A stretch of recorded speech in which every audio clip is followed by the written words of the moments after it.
चलिए इस क्लास में हम लोग सत्याग्रह पर विचार करेंगे। सत्याग्रह गांधी जी की विचारधारा का एक प्रमुख पहलू है।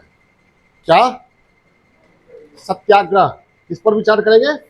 सत्याग्रह पर। जोर से बोलिए। सत्याग्रह पर।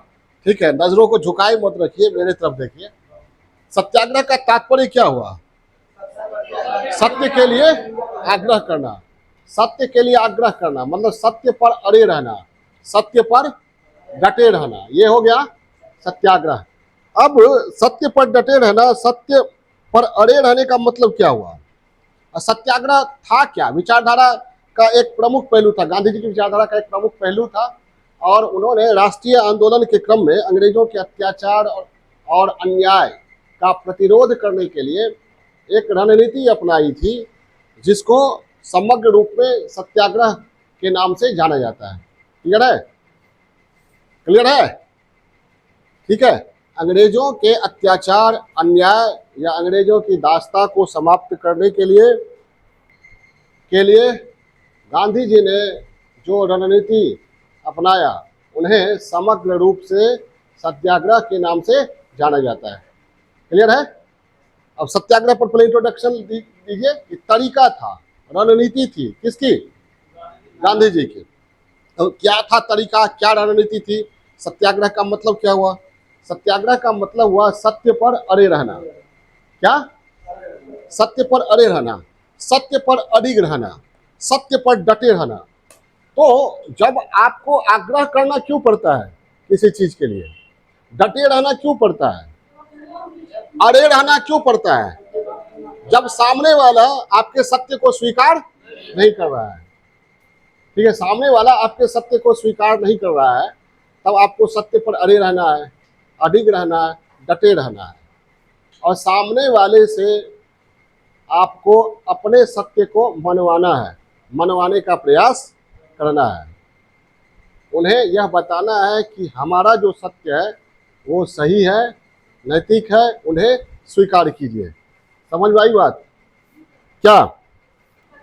हाँ, ठीक है। अब आपका सत्य जितना ही नैतिक होगा, सामने वाला पर उतना ही असरदार होगा।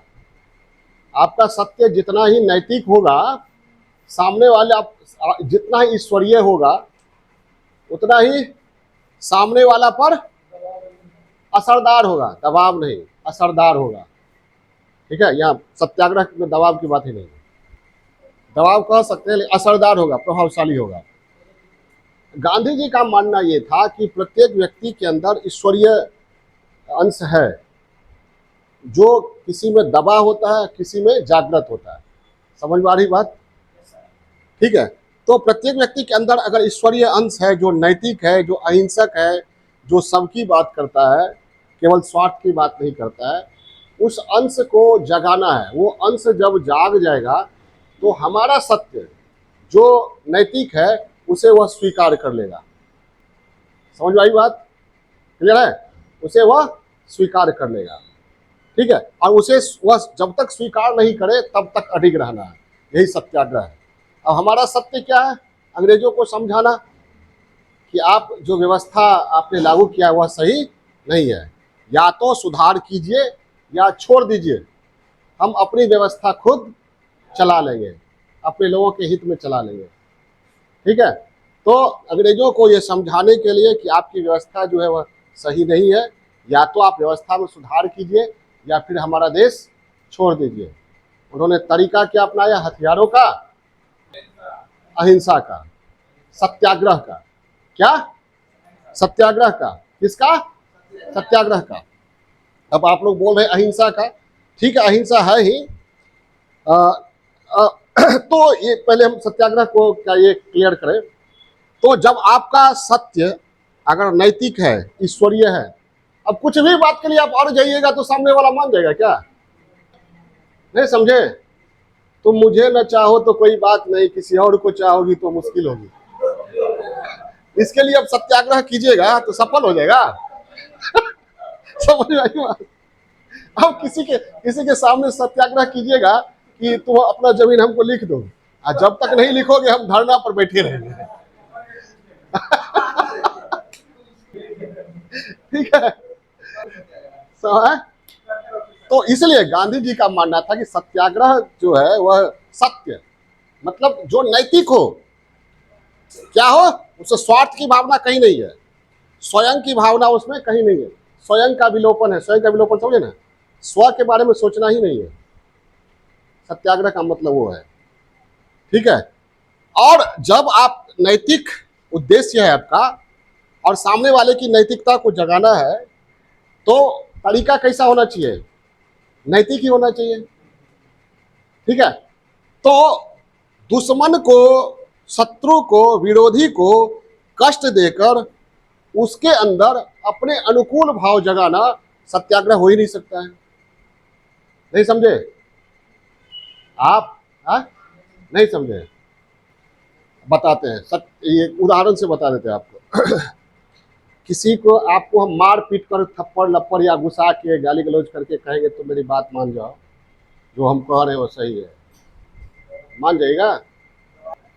आपको कष्ट देकर, आपके विचारों में परिवर्तन कर, आपको अपने अनुकूल बनाना सत्याग्रह नहीं है। तब कैसे आप अनुकूल बनिएगा? स्वयं को कष्ट देकर, स्वयं कष्ट सहकर शत्रु का हृदय परिवर्तन, या हृदय परिवर्तन की बात है, स्वयं कष्ट सहकर शत्रु का हृदय परिवर्तन, शत्रु के विचारों में परिवर्तन करना ही क्या है, सत्याग्रह है। बहुत बड़ी बात है कि नहीं? इसमें एक कहावत है, टेंशन लेने का नहीं देने का है, टेंशन लेने का है नहीं देने का है। लेकिन ये टेंशन लेने का नहीं देने का नहीं, ये नहीं है, क्या है, टेंशन लेने का है, सॉरी उल्टा बोले थे क्या, टेंशन देने का नहीं लेने का है। आज भी एक है ना विचार, टेंशन देने का नहीं लेने का है। ये सत्याग्रह में क्या है, सॉरी उल्टा, टेंशन टेंशन लेने का नहीं देने का है। ये अभी जो विचार है, ये सत्याग्रह में क्या है, उल्टा है, टेंशन लेने का है देने का नहीं है। ठीक है, सत्याग्रह। और सत्याग्रह का मतलब समझ गए? तो आप स्वयं कष्ट सहकर शत्रु का हृदय परिवर्तन करना, यह सत्याग्रह है। और स्वयं कष्ट सहकर तथा हिंसा का कहीं स्थान ही नहीं है। अब गांधी जी से दक्षिण अफ्रीका के कोर्ट में जज ने पूछा कि मिस्टर गांधी, आपने ये सीखा कहाँ से? ये अनोखा तरीका है, आपने आंदोलन किया, सत्याग्रह किया, कहीं से भी अंग्रेजी साम्राज्यवाद, मुर्दाबाद या हिंसा का प्रयोग नहीं किया, फिर भी आपकी बातों को माना गया, ये सीखा कहाँ से? तो उन्होंने कहा, ये सीखने के लिए हमें कहीं और नहीं जाना पड़ा, मैंने अपनी पत्नी से सीखा। कैसे सीखा? तो कस्तूरबा को जब भी बात मनवाना होता था तो स्वयं कष्ट सहकर शत्रु का हृदय परिवर्तन। या शत्रु कौन है? पति है, और पत्नी क्या कर रही है? उपवास, खाना बना दी उनके लिए, और स्वयं कष्ट सहकर, स्वयं किस पर चली गई? फास्टिंग पर। गांधी जी को कष्ट नहीं होना चाहिए, गांधी जी खा लिए, पहले एक बार बना के खिला दी, खा लिए गांधी जी, उसके बाद पता चला कि कस्तूरबा खा ही नहीं है, तो हो सकता है परिवर्तन नहीं हो। लेकिन एक दो बार के बाद गांधी जी नतमस्तक हो जाते थे, वो तुमको जो पसंद वही बात कहेंगे। ठीक है, तो ये क्या हो गया? इसमें कष्ट किसको मिला? टारगेट को या स्वयं को? स्वयं को। अब वही क्या कहते हैं, कस्तूरबा अगर मारपीट पर उतारू हो जाती, खाओ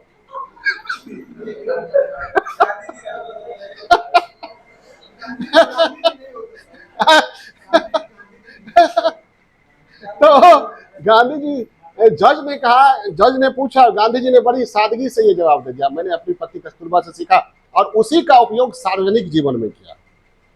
ठीक है, पत्नी से क्या सीखा कि पति को अनुकूल बनाना हो तो पति को कष्ट देने का नहीं है, देने की बात नहीं है, स्वयं कष्ट सहकर पति के विचारों में परिवर्तन किया जाए, और जब वो अनुकूल बन ही जाए तब उनको मारने की जरूरत क्या है? उनके अंदर जो बैठा हुआ विचार है उसको खत्म करना है। समझ में आई बात? है क्लियर है? कंसेप्ट क्लियर हुआ? यानी सत्याग्रह का मतलब क्या हुआ? टेंशन लेने का है, देने का नहीं है। स्वयं कष्ट सहकर शत्रु का हृदय परिवर्तन। ठीक है, और ये संभव है और स्वयं कष्ट सब, यही तो मुन्ना भाई एमबीबीएस में दिखाया गया है। एक बार थूक फेंक देता है ट्रेन में, मुन्ना भाई जाके तौलिया से साफ करता है, दूसरे बार फेंकता है, फिर दूसरा बार साफ करता है, फिर तीसरी बार साफ करता है, चौथी बार बेचारा खुद, पहली बार तो वो ये करता है, मजाक उड़ाता है। ठीक है, इस चीज को हम कई बार अपनाए हुए हैं, मतलब शारीरिक जीवन में। एक बार एक हॉस्पिटल में एक थी नर्स थी, वो जा ही नहीं रही थी पेशेंट को देखने के लिए, और वो स्वेटर बिन रही थी बैठ के, किसी का बात भी नहीं मानती थी। तो हम अपने दोस्त जिसका ये कोई रोगी था संबंधी, उसको बोले कि कुछ करना नहीं है, इनके सामने से गुजर जाना है, टाइम जब भी हो उनके सामने से गुजर जाना है। उनके सामने से एक बार गुजरे, उनको याद आए कि टाइम है अभी विजिट का, स्वेटर बोल रही है, नहीं गई। फिर दूसरे बार फिर उनको याद आए, तीसरे बार, और चौथी बार जब जाते थे तो कह देती थी अच्छा चलिए चलिए चलिए, जब तक आपका देखेंगे नहीं तब तक आप, अगर कहते मैडम चलिएगा कि नहीं, अभी स्वेटर बुनना छोड़वा देंगे समझ गए। तो स्वयं कष्ट सहकर शत्रु का हृदय परिवर्तन किया जा सकता है। और क्या कहते हैं, आजकल का बाल बच्चा भी करता है, कहेगा खरीदे नहीं करेंगे, मोटरसाइकिल नहीं दीजिएगा तो, पिताजी जब मोटरसाइकिल कहते ठीक है दिला देंगे, तो वो सत्याग्रह नहीं हुआ, वो दुराग्रह हुआ। भौतिक लाभ के लिए आप कर रहे हैं, ठीक है, वो दुराग्रह हुआ। याद रखिए, सत्याग्रह और दुराग्रह में अंतर है। सत्याग्रह किसी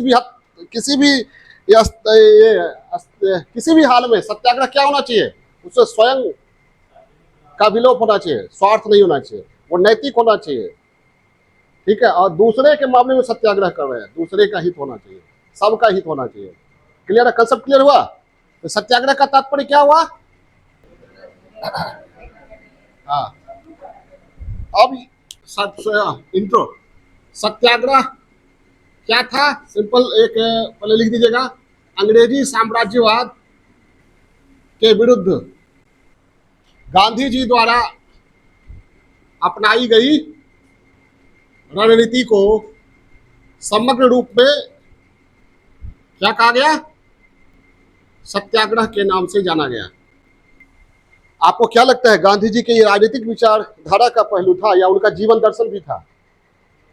जीवन दर्शन था ना, तब ना उन्होंने पत्नी से सीखा। समझ में आई बात? केवल राजनीतिक विचार नहीं था ये क्या था, गांधी जी का जीवन दर्शन भी था। राजनीतिक विचार ही नहीं, जीवन दर्शन भी था। हाँ, समग्र रूप में सत्याग्रह कहा गया। अपनाई गई रणनीतियों को समग्र रूप में, जो बोल रहे हैं उसको भी सुनिए ना, वो समग्र रूप में सत्याग्रह कहा गया। यह राजनीतिक विचार ही नहीं, जीवन दर्शन भी था। सत्याग्रह का मतलब क्या हुआ, सत्य प्लस आग्रह, यानी सत्य के लिए आग्रह। इसका तात्पर्य है, इसका शाब्दिक अर्थ है सत्य के लिए आग्रह करना, सत्य पर अड़े रहना, सत्य पर अडिग रहना, यह सत्याग्रह हो गया। ठीक है, और विरोधी व्यक्ति के अंदर निहित परम सत्य यानी ईश्वरीय तत्व, नैतिक तत्व को जगाने के लिए आग्रह करना। समझ में आई बात?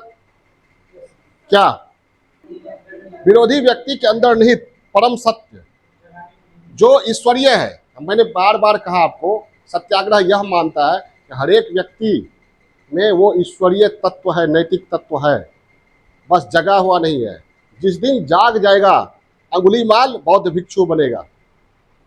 बुद्ध ने यही सिखाया ना, अंगुली माल हमेशा डाकू ही नहीं रहेगा, कोई मिल जाएगा उसको तो वो बौद्ध भिक्षु जरूर बनेगा, अहिंसा का पालन जरूर करेगा।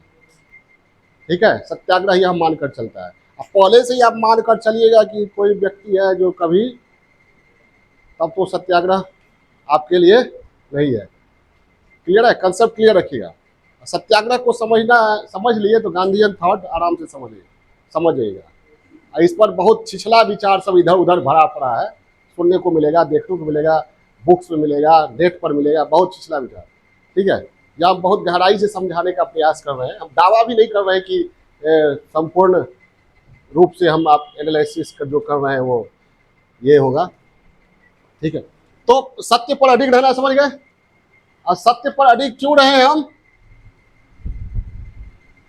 विरोधी व्यक्ति या प्रतिद्वंदी व्यक्ति, लक्षित व्यक्ति, यहाँ व्यक्ति की जगह संगठन भी हो सकता है, कोई राज्य भी हो सकता है, ठीक है। विरोधी व्यक्ति के अंदर निहित परम सत्य, एब्सोल्यूट ट्रुथ, जो ईश्वरीय है, जो नैतिक है, जो ईश्वरीय है, जो नैतिक है, जिसका ना कोई जाति है, न धर्म है, न राष्ट्र है, न रंग है, न नस्ल है, न संप्रदाय है, जो सबसे ऊपर है, ठीक है। जो ईश्वरीय है, नैतिक है, उसको जगाने के लिए आग्रह करना।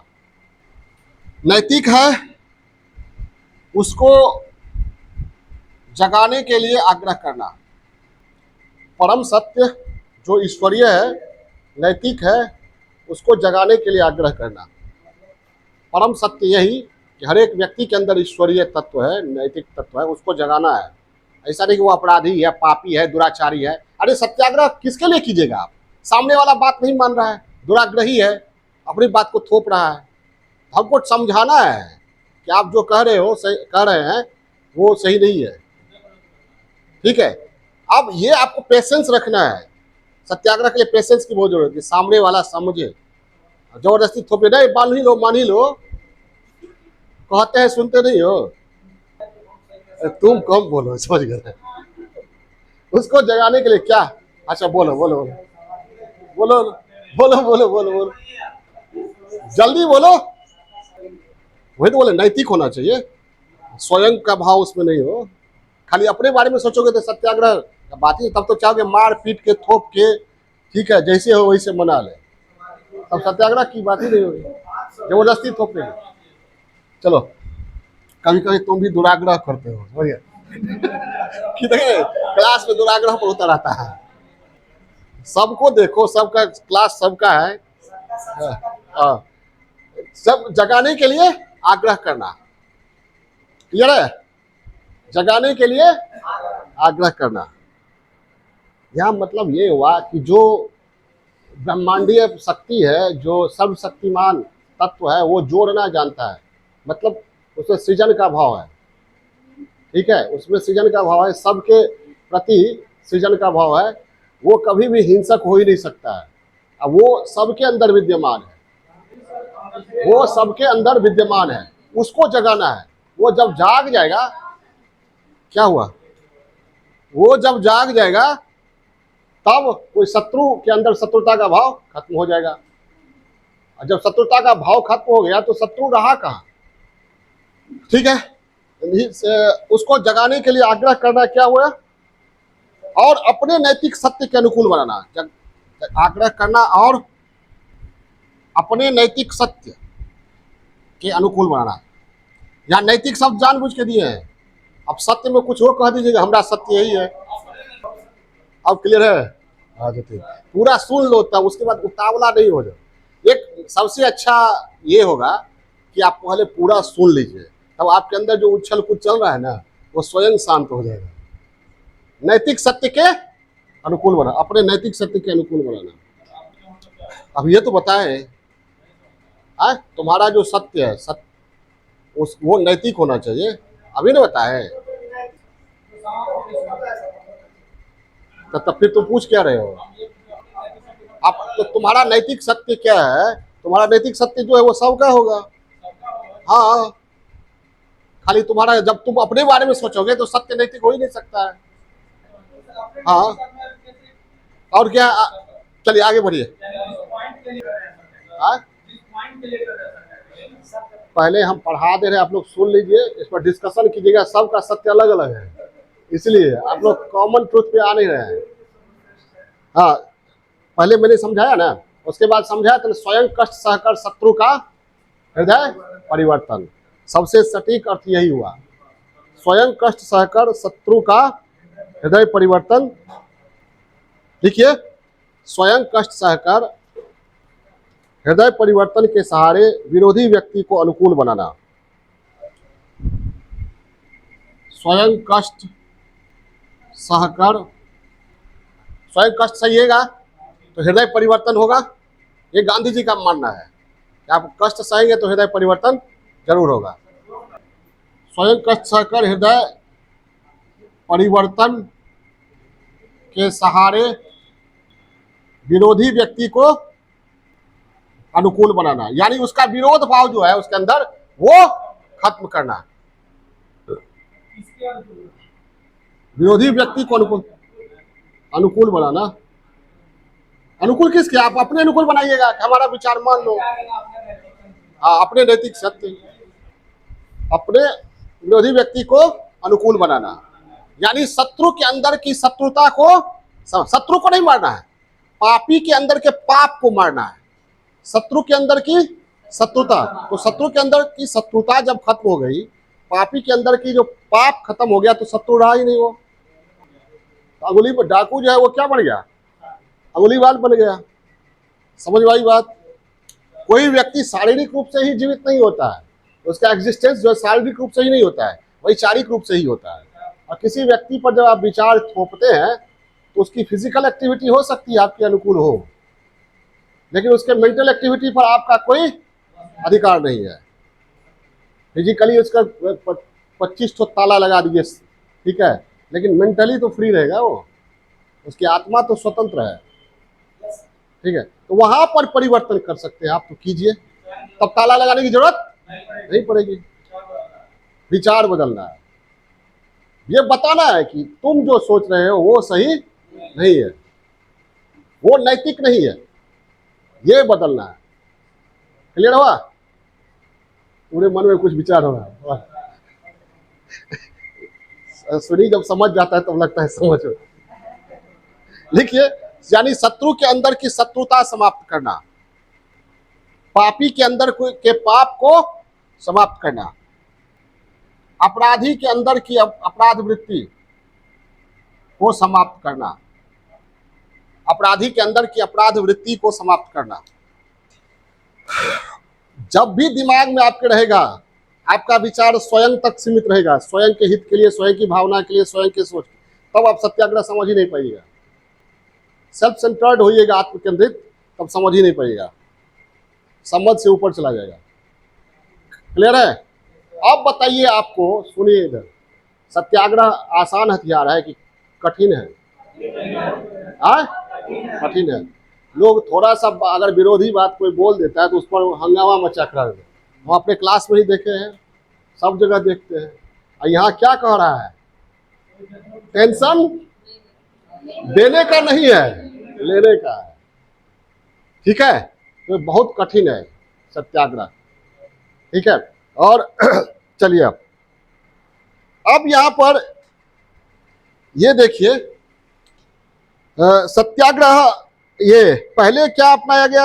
ये पहले की रणनीति क्या थी?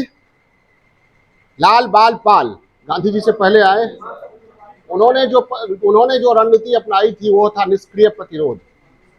अब हमको ये दिखाना पड़ेगा कि सत्याग्रह पहले की रणनीतियों से किस तरह अलग था, ये बताना पड़ेगा ना, क्योंकि लाल बाल पाल ने भी हिंसक रास्ता नहीं अपनाया था। हिंसक रास्ता अपनाया था? अब तिलक ने कहा था कि हथियार उठाओ।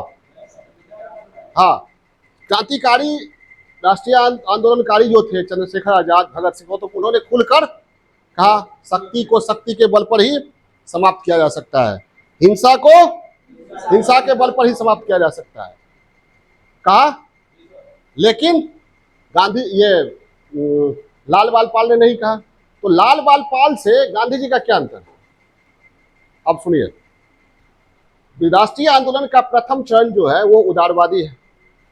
प्रथम चरण क्या है? सुन लीजिए, उदारवादी।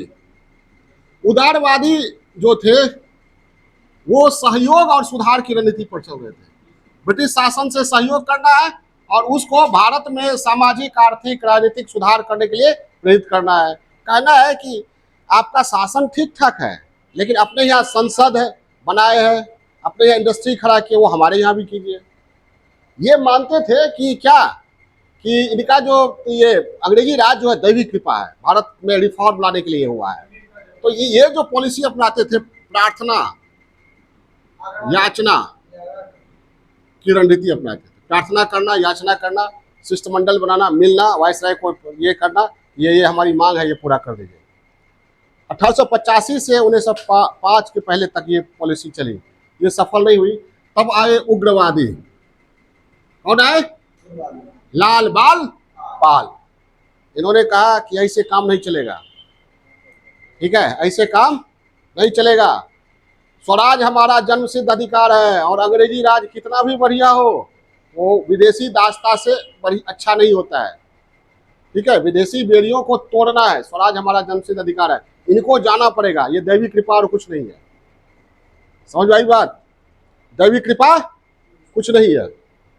तो उग्रवादियों ने कहा, इन्होंने अपनाया स्वदेशी पर जोर, बहिष्कार पर जोर दिया, ठीक है, क्लियर है। उसके बाद आए गांधी जी।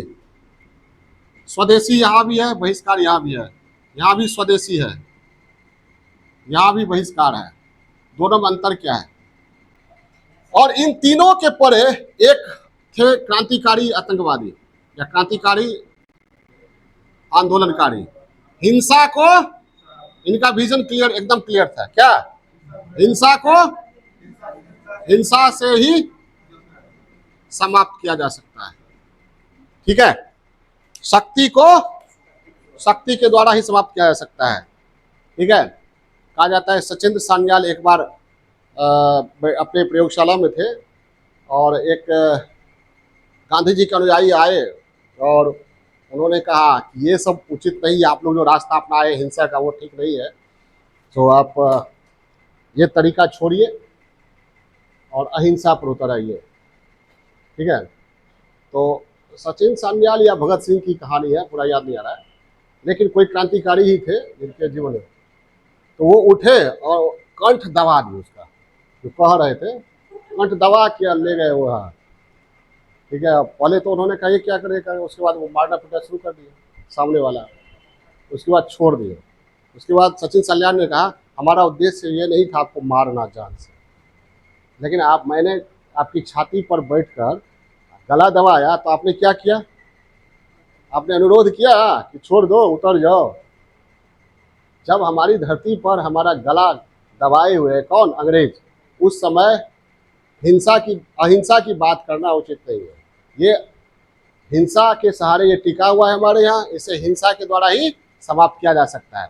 ये क्रांतिकारियों का अपना सोच था, ये नहीं कह सकते आपकी सोच पूरी तरह सही था, ठीक है, क्योंकि अंततः वे सफल तो नहीं हुए, अंततः वे सफल नहीं हुए ना।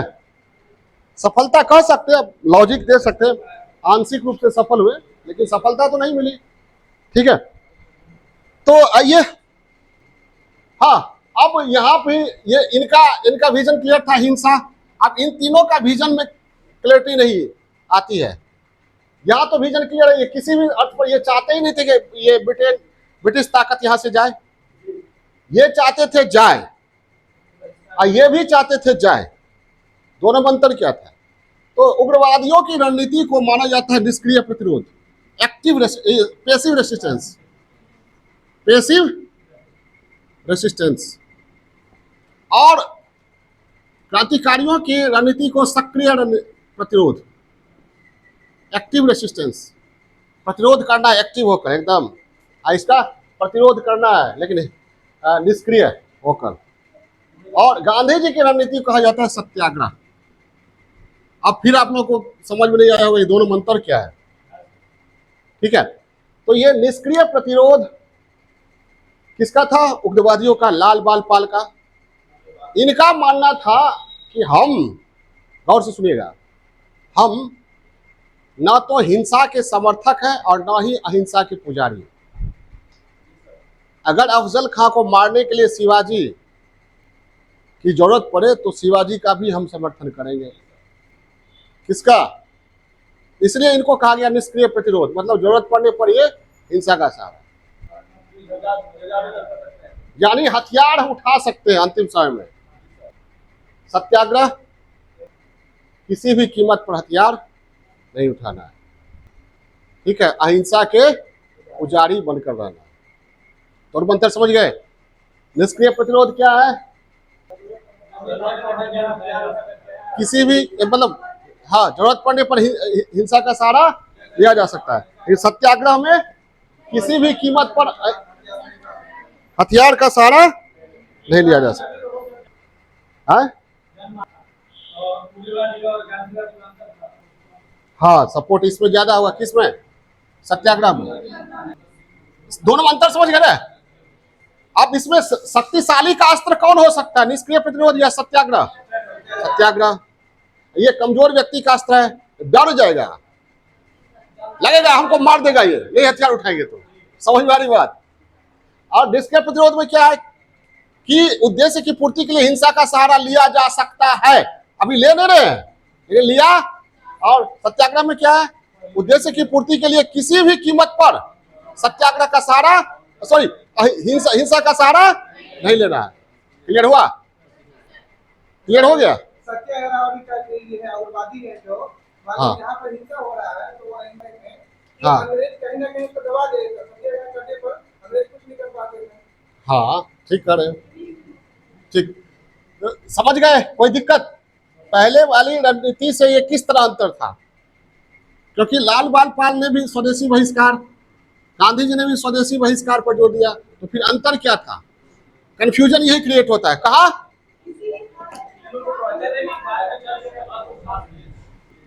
निष्क्रिय प्रतिरोध। बात मत कीजिए, बात कीजिएगा ना, कुछ नहीं समझिएगा, हमसे बात कीजिए ना। इतना गंभीर टॉपिक पढ़ा रहे हैं, अपने में आप लोग घिरे रहते हैं। और सत्याग्रह में क्या अंतर है ये बताना पड़ेगा ना आपको कि पहले से किस तरह अलग था। निष्क्रिय प्रतिरोध क्या है? निष्क्रिय प्रतिरोध में क्या? कमजोर व्यक्ति का अस्त्र है, जो कमजोर व्यक्ति का अस्त्र है। सत्याग्रह शक्तिशाली का अस्त्र है। आप बात सही है। शक्तिशाली व्यक्ति ना, वो ये क्या कहते हैं, वो हिंसा का सहारा लेगा ही नहीं। हिंसा मतलब समझते हैं ना, मन, वचन और कर्म से। और जो कमजोर व्यक्ति होता है, तुनक मिजाज, थोड़ा सा उसके विरोध में बोलिएगा तुरंत उतर आएगा। समझ भाई बात? थोड़ा सा विरोध में बोलिएगा, बस संकेत भी कीजिएगा। क्लियर है? तो ये शक्तिशाली का अस्त्र है। निष्क्रिय प्रतिरोध में क्या है? उद्देश्य की पूर्ति के लिए क्या? किसी भी, सॉरी, हिंसा का सहारा लिया जा सकता है। और सत्याग्रह में किसी भी कीमत पर उद्देश्य की पूर्ति के लिए हिंसा का सहारा नहीं लिया जा सकता। उद्देश्य की पूर्ति के लिए चाहे कुछ भी हो, किसी भी कीमत पर हिंसा का सहारा नहीं लिया जा सकता है। हिंसा मतलब दूसरे को कष्ट पहुंचाना। वो मन से भी हो सकता है, वचन से भी हो सकता है और कर्म से भी हो सकता है। अगर तीनों में एकता नहीं है, तब समझिए कि आप जो करना चाहते हैं वो पूरा होने वाला नहीं है। वो कभी न कभी उसकी कमजोरी उभर कर आएगी। समझ आई बात? जैसे काम कर रहे हैं आप किसी के अनुकूल, आप मन में गाली दे रहे हैं, ठीक है, तो जिस उद्देश्य से कर रहे हैं वो पूरा नहीं होगा। काम मतलब मन में गाली दे रहे हैं, काम कर रहे हैं अनुकूल, और ये काम विरोध में कर रहे हैं, तब तो कोई बात ही नहीं है। और काम कर रहे हैं, मन और वचन दोनों से गलिया रहे हैं। समझ में आई बात? लेकिन सत्याग्रह के लिए क्या कहा गया? मन, वचन, कर्म, तीनों से। और तीनों से जब आप नैतिक होइएगा, नैतिक तब आपके आभा का असर पड़ता है सामने वाले पर, तब परिवेश भी आपके अनुकूल बन जाता है। ठीक है। स्वामी विवेकानंद गए थे एक बार वेश्यालयों विदेश में। एक बार ये रेड लाइट एरिया होता है, वहाँ पर इनके प्रसिद्धि से लोग घबरा गए। खासकर ईसाई पादरियों को लगा कि धर्म परिवर्तन करवाएगा, तो घबरा गए। तो एक बार बहुत सारे ईसाई पादरियों ने इनका जो है ब्रह्मचर्य तोड़ने के लिए या इनको बदनाम करने के लिए सुंदर सुंदर लड़कियों को भेजना ये, लेकिन विवेकानंद जानते थे, अडिग रहे, तो एक बार इनको जानबूझकर उसी मोहल्ले में भेज दिया गया। इनको पता नहीं था कि ये चले गए, तो बाद में तो टैलेंटेड थे ही, तो समझ गए बात क्या है। तो उन्होंने कहा सभी जो वेश्याएं थी जो सामने आई, तो सभी को इन्होंने माँ का दर्जा दिया, बातचीत किया, और जब बाहर आए तो पत्रकारों को की भीड़ इकट्ठी थी, पादरियों ने इकट्ठा कर रखा था बदनाम करने के लिए। ठीक है, तो विवेकानंद मन वचन और कर्म से क्या थे? पवित्र। उन्होंने कहा ये वेश्याएं जो है हमारी माँ की तरह है। ठीक है, समाज में जो चोर उचक्के हैं वो अपनी भावनाओं को यहाँ शांत करते हैं, तो इस तरह ये क्या है? देवी की तरह है, जो हमारी बहनों, हमारी माओं की अस्मिता को बचाने का काम करती है। ठीक है, ये सेफ्टी वाल्व का काम करती है। सेफ्टी वाल्व समझ में, त्वरित चालक का काम करती है। जिस तरह वज्रपात होता है तो त्वरित चालक क्या करता है? अपने पर ले लेता है। समझ आई बात? तो आपका मन वचन कर्म तीनों ये रहेगा, तब आपका असर पड़ेगा, नहीं तो असर पड़ने की संभावना बहुत कम है। समझ गए? कमजोर व्यक्ति का अस्त्र है, ये शक्तिशाली का अस्त्र है। क्लियर है? निष्क्रिय प्रतिरोध कब अपनाया गया? उग्रवादी चरण में, उग्रवादी चरण 1905 से 15। उसके बाद ये गांधीवादी चरण, राष्ट्रीय आंदोलन के गांधीवादी चरण में सत्याग्रह। ठीक है, सत्याग्रह समझ गए। और ये किस तरह पहले की रणनीतियों से भिन्न था वो भी समझ गए। क्लियर है? आगे बढ़े। अब है सत्याग्रह का आधार क्या है, तरीका क्या है? आधार एवं तरीके। आधार एवं तरीके। सत्याग्रह का आधार सबसे पहले तो अहिंसा। ये जब तक नहीं होगा सत्याग्रह की पूर्ति नहीं हो सकती है। सत्याग्रह का जो उद्देश्य है वो पूरा नहीं हो सकता। अहिंसा का तात्पर्य क्या हुआ? क्या हम बार बार खाली नुकसान नहीं पहुंचाना, बार बार कह रहे हैं, खाली उतना बोलने से ही हुआ क्या? मन वचन और कर्म से दूसरे को पीड़ा नहीं पहुंचाना, ये अहिंसा है। और कर्म से कह रहे हम तो तुम्हारे जो कहते हो वही तो कर रहे हैं। ठीक है, अब मन और वचन से कुछ और चल रहा है। समझ आ रही बात? तो ये नहीं हुआ। मन वचन और कर्म से दूसरे को पीड़ा न पहुंचाना, और ये बहुत कठिन है। कठिन नहीं है, आप अपने को आकलन करके देखिएगा। सेल्फ असेसमेंट होता है ना, ठीक है, जिसको हम बराबर कहते हैं साक्षी भाव। साक्षी भाव मतलब समझते हैं? अपने चरित्र का निर्मम विश्लेषण कीजिए बिना पक्षपात के कि हम है क्या। ठीक है, हम है क्या पता कीजिए, नहीं तो एक कॉपी पर लिखिए। ठीक है, तो हाँ, अहिंसा मन वचन और कर्म से दूसरे को पीड़ा न पहुंचाना, कष्ट न पहुंचाना, यही क्या है? अहिंसा है। और हमारे यहाँ क्या कहा गया? अहिंसा परमो धर्मः। अहिंसा क्या है?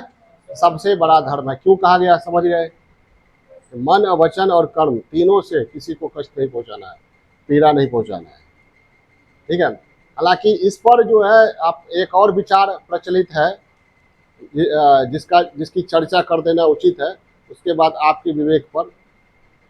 बहुत लोग कहते हैं कि अहिंसा परमो धर्म, ये जो श्लोक है इसके बाद, ये गीता से लिया गया है, और इसके बाद का जो लाइन है धर्म हिंसा तथैव च, अहिंसा परम धर्म है, लेकिन धर्म के लिए हिंसा भी जरूरी है। ठीक है, तो गांधी जी ने केवल अहिंसा परमो धर्म को पॉपुलर बनाया, भारतीयों को कायर बना दिया। हम ये नहीं कह रहे हैं, एक विचारधारा जो प्रचलित है उसके अनुसार हम कह रहे हैं। ठीक है, ये मेरा विचार नहीं है। धर्म हिंसा तथैव च, बहुत सारे लोग कहते हैं ये बेतुका बात है, ऐसी बात है नहीं। ठीक है, बहुत सारे लोगों का कहना है कि धर्म हिंसा तथैव च, जब गीता का उपदेश ही दिया गया था धर्म की रक्षा के लिए, हिंसा का सहारा लिया जा सकता है। था गीता का उपदेश कहाँ दिया गया? कुरुक्षेत्र में। और गीता का उपदेश देने खत्म होने के बाद क्या हुआ? महाभारत। समझ में आई बात? तो दोनों तरह के विचार प्रचलित हैं। क्या?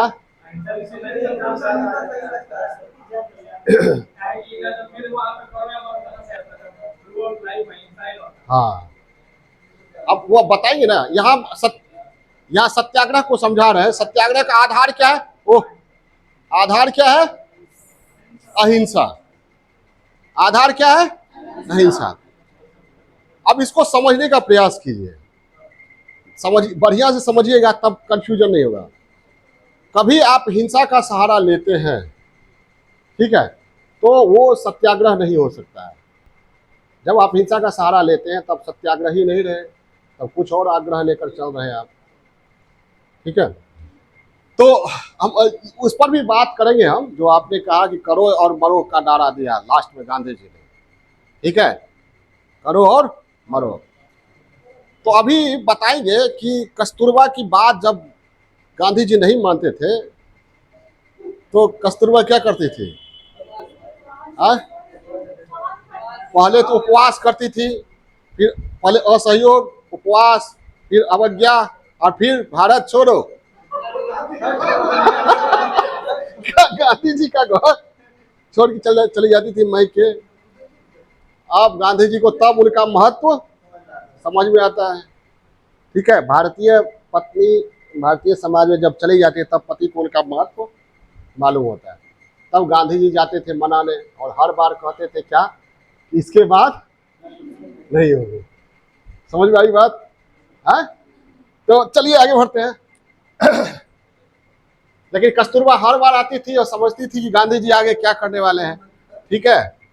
तो गांधी जी भी कस्तूरबा को माता का दर्जा दिया हुआ था, बा कहते थे प्यार से। समझ में आई बात? गांधी जी कस्तूरबा को बा कहा करते थे। तो सारा कुछ गांधी जी पूरे देश को देख रहे थे, और गांधी जी को कौन देख रहा है? कस्तूरबा, ठीक है। समझ में आ रही बात? गांधी जी ने जो कुछ किया, जो कुछ देश को दिया, उसमें बहुत सबसे बड़ी भूमिका किसकी है? कस्तूरबा की। ये कहा जाता है कस्तूरबा ना होती तो गांधी शायद गांधी ना होते, है। चलिए आगे बढ़ते हैं। अहिंसा समझ गए? मन, वचन और कर्म से दूसरे को पीड़ा न पहुंचाना, ये क्या हो गया? अहिंसा। और हमारी संस्कृति में अहिंसा ही ये परम धर्म है, इस पे कोई दो राय नहीं है। अहिंसा परम धर्म है, कोई दो राय नहीं है, ठीक है। जब भी आपको लगे कि हम हिंसा पर उतारू हैं, और आपको ये एहसास हो जाए कि आप हिंसा पर उतारू हो चुके हैं, एहसास हो तब ना, बहुतों को एहसास नहीं होता है अंतिम तक हो, उस समय जैसे ही आप बैक होते हैं तो सत्याग्रही हो जाते हैं, लेकिन बैक नहीं होते हैं तो दुराग्रही। क्लियर है? गांधी जी कहते हैं कि जैसे ही आपको अपने सत्य का पता चल जाए कि आपका जो सत्य है सही नहीं है, उसको तुरंत छोड़ देना है, उसको पकड़े नहीं रहना है। समझ में आई बात? यानी गलतियां अगर होती है तो उसमें क्या करना है? मानना है और सुधार करना। नहीं बताते 3 तरह के लोग होते हैं क्या? जो गलती करेंगे लेकिन एक्सेप्ट नहीं करेंगे हम गलती किए हैं, आपसे सुधार भी नहीं करेंगे। दूसरा होता है जो गलती करता है, एक्सेप्ट भी करेंगे, हाँ हम गलती किए हैं, तो कसम खाया रहता है, सुधार नहीं करेंगे। तीसरा, गलती करता है, सुधार करता है, एक्सेप्ट करता है, सुधार करता है। ये तीसरा जो है वो सबसे सही है, ठीक है। यही होना भी चाहिए, क्योंकि गलतियां तो होगी ही। इंसान बहुत तरह के भावनाओं, बहुत तरह के विचारों, बहुत तरह की पेचीदगियों में आगे बढ़ता है, तो गलतियां तो आपसे होगी ही। तो उस गलतियां होगी, लेकिन उस पर क्या करना है? मानना है और उसे सुधार करना है। गांधी जी का यही करना है कि आप उसमें सुधार कीजिए। जैसे ही आपको पता चलता है कि आपका जो सत्य है वो सही नहीं था, तो तुरंत जो अब पता चला कि ये सत्य है उसको एक्सेप्ट कीजिए, ठीक है। और बार बार कह रहे हैं सत्य क्या? में स्वयं का भाव नहीं, स्वयं के हित का भाव नहीं। हाँ, क्या बोले? अहिंसा मन, वचन, कर्म से क्या करना है? हाँ सुनो इधर। और क्या? और हाँ? क्या? अरे कितना बार समझाए, यहाँ क्या कर रहे, कमजोर का निशानी है, उस पर बाद में विचार करेंगे। चुप रहो, उस पर बाद में विचार करेंगे। अरे बहस मत कीजिए, या सुनिए ना, समझते हैं तुम बहुत जानते हो ये सब, ठीक है, मेरी भी बात सुनो ना। अब आप लोग मत पूछिएगा, जब सत्याग्रह खत्म हो जाएगा ना, हाँ, तब आप लोग अपना सत्याग्रह शुरू कीजिएगा। अभी केवल पढ़ा रहे, केवल सुनिए। अब सत्याग्रह के लिए क्या चाहिए? ये सत्याग्रह का आधार क्या है? अहिंसा है और आत्मबल, अटूट आत्मबल, ना टूटने वाला आत्मबल है कि तुम कितनों आप गाली दीजिएगा, क्या कहते हैं, हम गुस्साएंगे नहीं।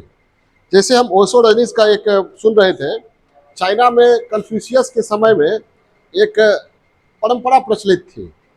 दो व्यक्ति जब झगड़ा करता था ना, नहीं सुनते, तीसरा सुनता नहीं था, लोग इकट्ठे हो जाते थे, लोग इकट्ठे हो जाते थे, और झगड़ा जब शुरू होता था तो लोग, ढेर सारा लोग इकट्ठा हो गया। अब इसमें दोनों पक्ष के लोग जो झगड़ने वाले थे वो कोशिश करते थे कि सामने वाले को गुस्सा आ जाए, ठीक है, और जैसे ही सामने वाले को गुस्सा आता था, भीड़ छट जाती थी कि फैसला हो गया। समझ में आई बात? क्या समझ में आई बात? आए? हाँ, सामने वाला को जैसे ही गुस्सा आया वो पराजित हो गया। जीतेगा कौन? जिसको गुस्सा, और सामने वाले को गुस्सा आया, इसका मतलब आत्मबल उसका चूक गया, आत्मबल उसका चूक गया। तो सत्याग्रह में वही तो कह रहा है, सामने वाला कितना कुछ करे, आपको आत्मबल का सहारा लेना, आत्मबल टूटना नहीं चाहिए, ठीक है। तो अटूट आत्मबल, अरे महात्मा बुद्ध में क्या था? ये आत्मबल ही था ना। प्रसेनजीत राजा, कौशल का, श्रावस्ती का राजा था, कुछ नहीं कर सका अंगुलीमाल को, सेना लेकर अभियान चलाया कई बार। अब बुद्ध गए अकेले, मैं तो ठहर गया, भला तू कब ठहरेगा? कौन चीज था उनके पास? आत्मबल था। समझ में आई? आत्मबल था, ठीक है। और नैतिक बल जरूरी है।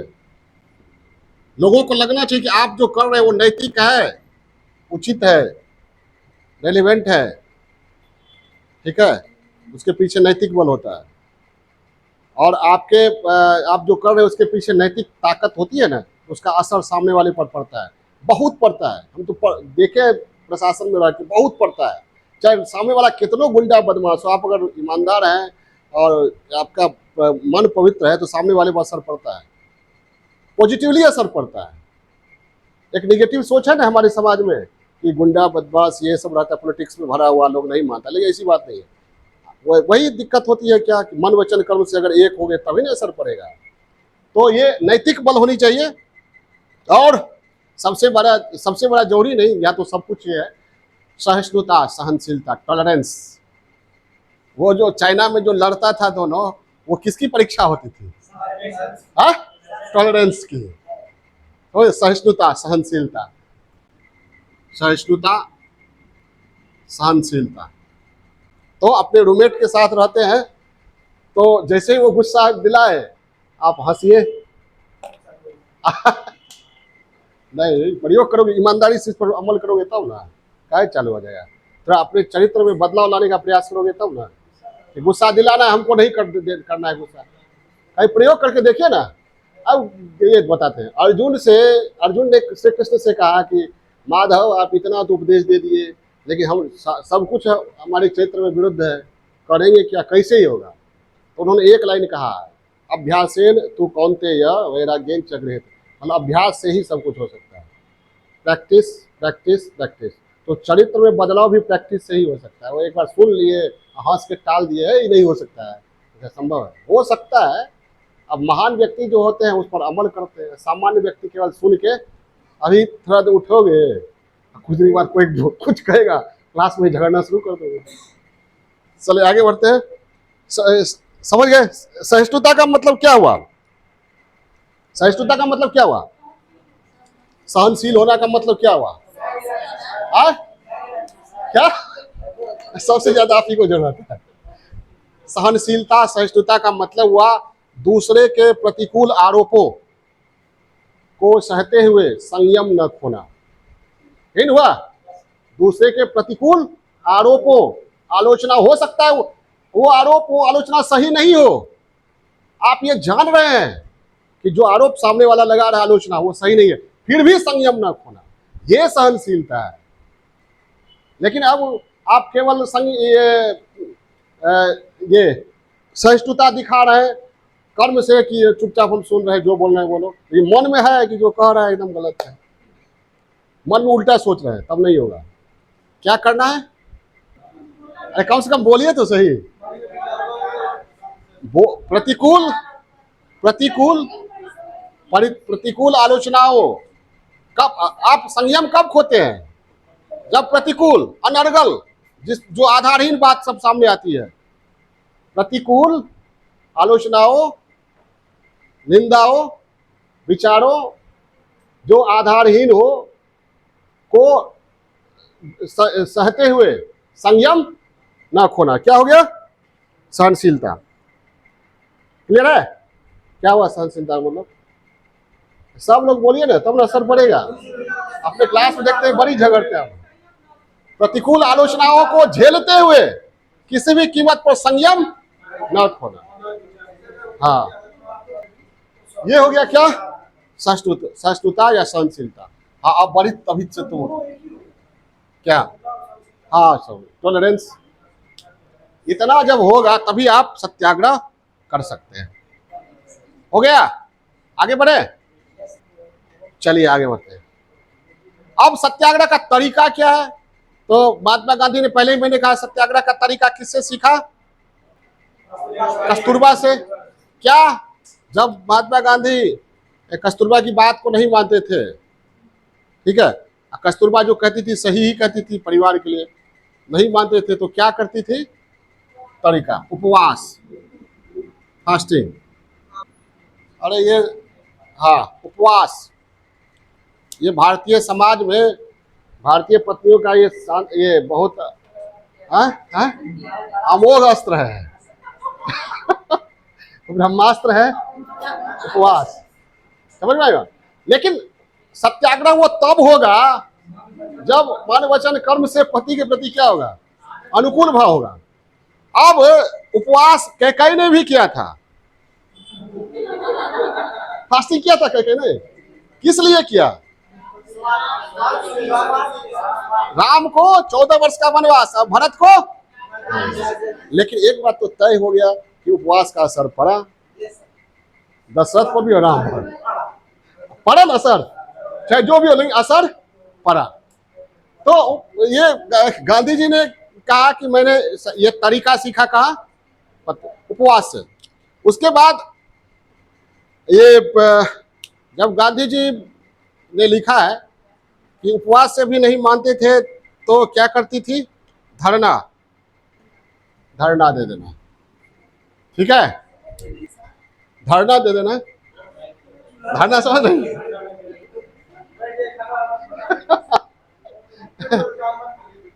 धरना देना, ठीक है। हाँ, उसके बाद जो काम कर रहे हैं उसे सहयोग नहीं करना। अब गांधी जी आते थे, पॉलिटिशियन व्यक्ति थे, 10-5 हमेशा साथी को ले आए, खाना बना दो, तो नहीं बनाइए, तो गांधी जी बात मान लेते थे कि मान लेना ही ठीक है, ठीक है आप जो कहिएगा वही करेंगे। तो उसके बाद असहयोग, और कभी कभी कस्तूरबा वो भी करती थी विनम्रता पूर्वक आज्ञा का अवहेलना, कि हम आपके इस बात से सहमत नहीं है, सविनय अवज्ञा। लेकिन याद रहे, ऐसा करते हुए गांधी जी ने लिखा है कस्तूरबा हमेशा स्वयं के लिए नहीं सोचती थी। किसके लिए? पति के लिए सोचती थी, पति की बेहतरी के लिए। स्वयं के लिए सोचती तब तो गांधी जी पर असर ही नहीं पड़ता कुछ। समझ में आ रही बात? गांधी जी पर क्यों असर पड़ा? गांधी जी को एहसास हो गया ये जो कहती है वो अंततः हमारे लिए क्या होता है? लाभकारी होता है, तभी ना इतना प्रभावित हो गए। और लगा कि तो शानदार अस्त्र मिल गया हमको, इसको ये क्या करें, सार्वजनिक जीवन में उतार सकते हैं। ठीक है, और अंत में जब नहीं मानते थे गांधी जी बात किसी कथी से, तब क्या करती थी, है घर छोड़ के मायके, ठीक है, प्रवास छोड़ देंगे, घर ही छोड़ देंगे। तब गांधी जी मनाते थे और हर बार की तरह कसम खाते थे। फिर एक समय ऐसा आया, गांधी जी ने कस्तूरबा ने कभी इसका उपयोग ही नहीं किया, उसको कहा जाता है हिज्र। क्या कहा जाता है, हिज्र। जब मक्का के लोगों ने पैगंबर के उपदेश को नहीं माना तो पैगंबर ने मक्का छोड़ दिया, मदीना गए, और मदीना वालों ने जब पैगंबर के बातों को स्वीकार कर लिया, तब बाद में मक्का वालों ने भी स्वीकार कर लिया। ठीक है, तो मक्का से मदीना जाने के इस्लामिक घटना को इस्लामिक तारीख में हिज्र कहा जाता है। क्या कहा था, हिज्र। और उसी से हिजरी संवत चला है 610 ईडी। ठीक है, हिजरत तो यही है कि जब नहीं माने तो हिज्र या हिजरत। अब क्या समझा, इतना पारिवारिक स्तर पर समझा रहे थे तुमको, क्या हिज्र क्या, हिजरत मतलब स्थान परिवर्तन, स्थान क्या। हाँ, जब गांधी जी पूरी तरह अनुकूल हो गए, दोनों में सामंजस्य हो गया, तो हिज्र की जरूरत क्या पड़ेगी। जब पति पत्नी में पूरी तरह सामंजस्य हो जाए तो हिज्र की बात ही नहीं आएगी। वो जाती थी क्यों, पति को अनुकूल बनाने के लिए ना। जब अनुकूल बन ही गए, अरे वो हिज्र शब्द चला है ये मक्का से मदीना और अहिंसा के संदर्भ में। जैसे मक्का वालों ने जब नहीं माना तो पैगंबर ने जबरदस्ती विचारों को थोपने का काम नहीं किया। पैगंबर चले गए कहाँ चले गए, मदीना। तो उसी तरह कस्तूरबा की बातों को जब नहीं मानते थे गांधी जी, तो ये सब प्रयास करती थी। जब नहीं मानते थे तो मैके जाती थी। गांधी जी को अब एहसास दिलाने के लिए कि हमारा भी अहमियत है। समझ में आई बात। हाँ, तो ये हो गया ये। अब ये जो है सत्याग्रह, ऐसा नहीं कि गांधी जी ने ही किया, पहले भी किया गया। जैसे बताया मैंने किसके, अभी पैगंबर के बारे में बताया ना। पैगंबर के बारे में कहा जाता है, आप पढ़िएगा कि पैगंबर मोहम्मद ने जो, गांधी जी ने जो सत्याग्रह अपनाया वो पैगंबर मोहम्मद की विचारधारा में भी है। एक कहानी कभी सुनाए होंगे आप लोगों को कि पैगंबर मक्का में जाते थे, एक रास्ता से गुजरते थे, उस रास्ता में एक बुढ़िया रहती थी जो पैगंबर के विचारों का विरोधी थी। तो वो डेली क्या करे, उसको नफरत पैगंबर से, मोहम्मद से, तो डेली वो अपने घर का कूड़ा रखी रहती थी और कूड़ा डाल देती थी। किस पर, पैगंबर के सर पर डाल देती थी। पैगंबर मोहम्मद देख लेते थे, मुस्कुरा लेते, कुछ कहते नहीं थे। एक दिन उधर से गुजरे तो कूड़ा गिरा। तो पैगंबर मोहम्मद को लगा कि सब दिन गिराती थी, आज नहीं गिराई, क्या बात है, जाके देखे। तो जब गई देखने के लिए तो बोले कि आज मेरी तबीयत खराब नहीं है, ठीक है, कूड़ा रखी हुई हो, मेरी तबीयत खराब है, इसलिए तुम्हारे सर पर कूड़ा मैं नहीं फेंकी, कूड़ा रखा हुआ है। नहीं समझे। तो पैगंबर मोहम्मद ने हंसते हुए कहा कि माता जी, इसलिए तो मैं आया हूँ आपका सहयोग करने के लिए, ठीक है, और मुझे लगा कि शायद आप बीमार होंगी, इसलिए आपने मुझे मेरे सर पर कूड़ा नहीं फेंका, इसलिए मैं आपकी सेवा करने के लिए आया हूँ। अभी आपके पास कोई नहीं है, मैं आपकी सेवा करूँगा। पैगंबर ने उनकी सेवा किया। बाद में उस बुढ़िया ने इस्लाम को स्वीकार कर लिया। तो इसे कौन सा भाव, सत्याग्रह है, अटूट आत्मबल था। पैगंबर के पास वो ताकत थी कि बुढ़िया को एक दिन में सबक सिखा देते।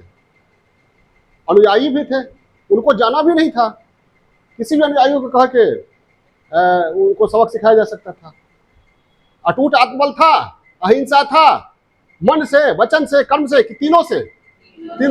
तब बुढ़िया पर असर पड़ा, इस्लाम को स्वीकार कर लिया। तो ये हिज्र जो मैंने कहा, ये ऐसी बात नहीं कि गांधी जी के जीवन की घटना है, बहुत लोगों के जीवन की घटना है हिज्र। ठीक, चलिए उसके बाद है सत्याग्रह। अगर आप करते हैं तो उद्देश्य क्या होना चाहिए। जैसे कस्तूरबा से सीखा गांधी जी ने। कस्तूरबा का उद्देश्य क्या था, अनैतिक था या नैतिक था, नैतिक था। ठीक है, तो उद्देश्य क्या होना चाहिए, नैतिक होना चाहिए। ठीक है, साधन एवं साध्य दोनों पवित्र होना चाहिए सत्याग्रह के लिए।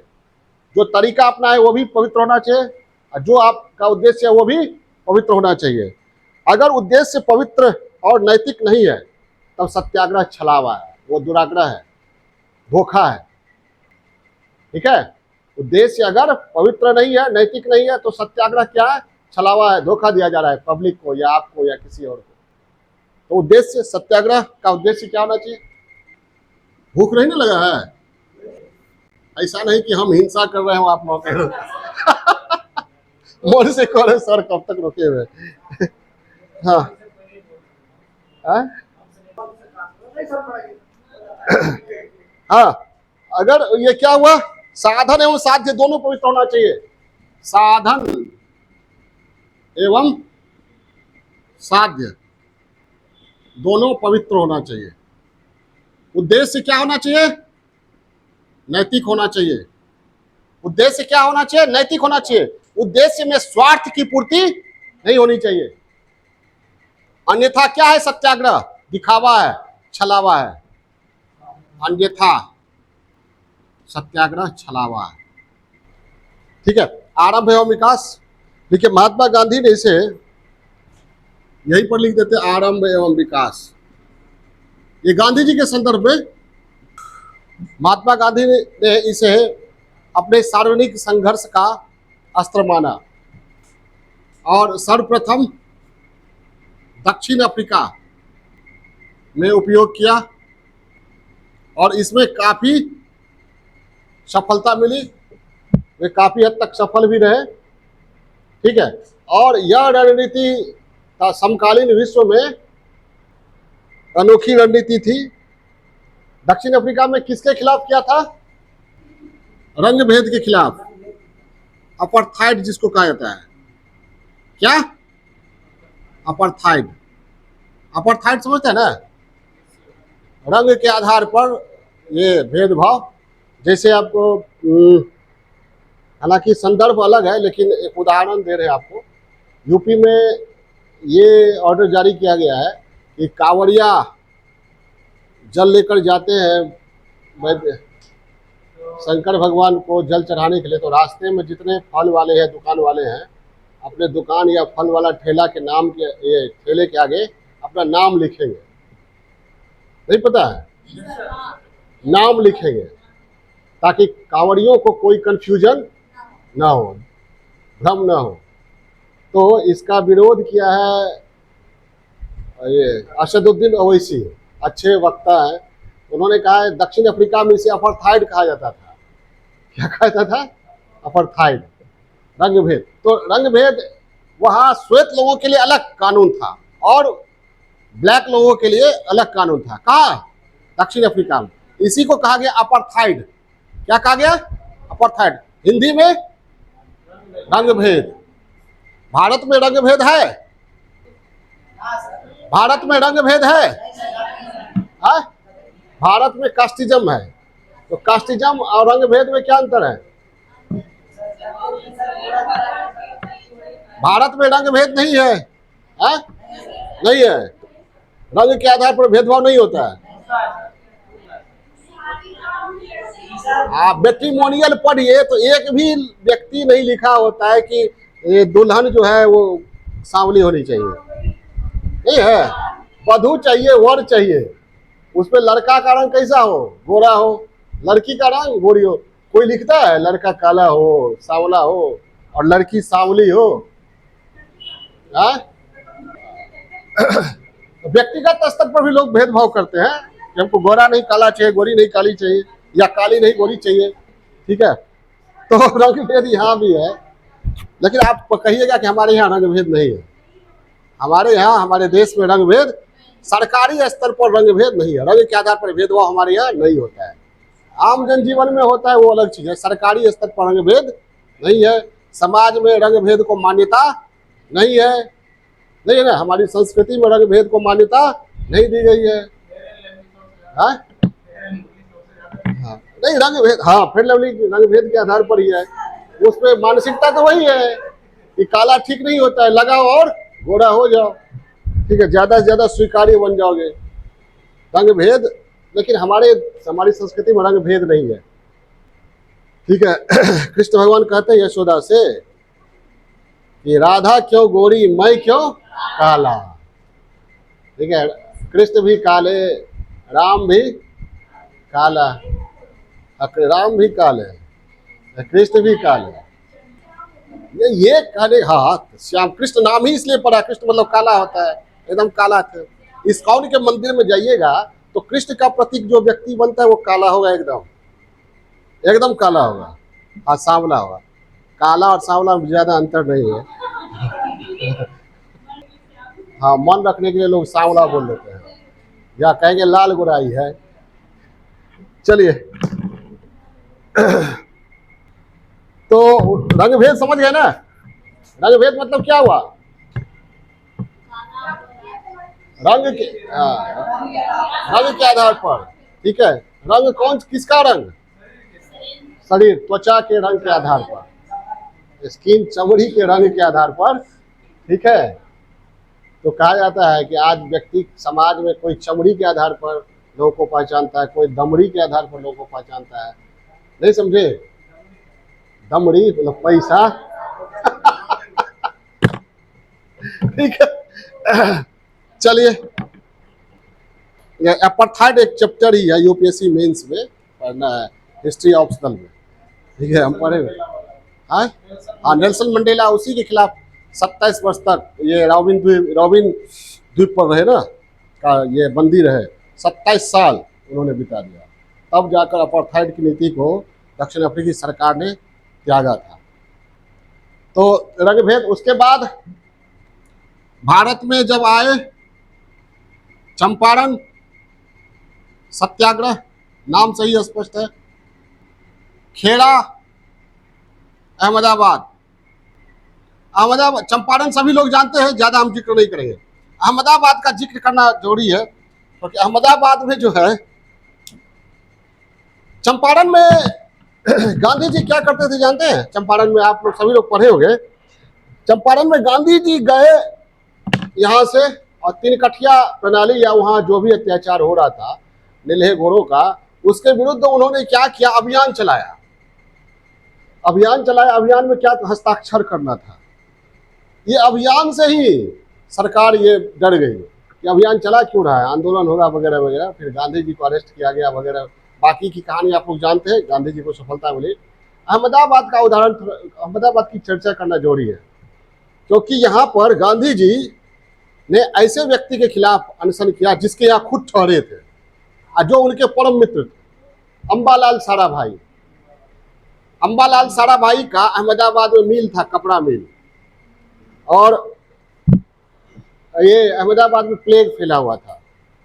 तो अंबालाल जैसे उद्योगपतियों ने कहा कि जो मजदूर अहमदाबाद छोड़ के भागेंगे नहीं, मिल छोड़ के नहीं भागेंगे, उनको बोनस दिया जाएगा प्लेग खत्म होने के बाद।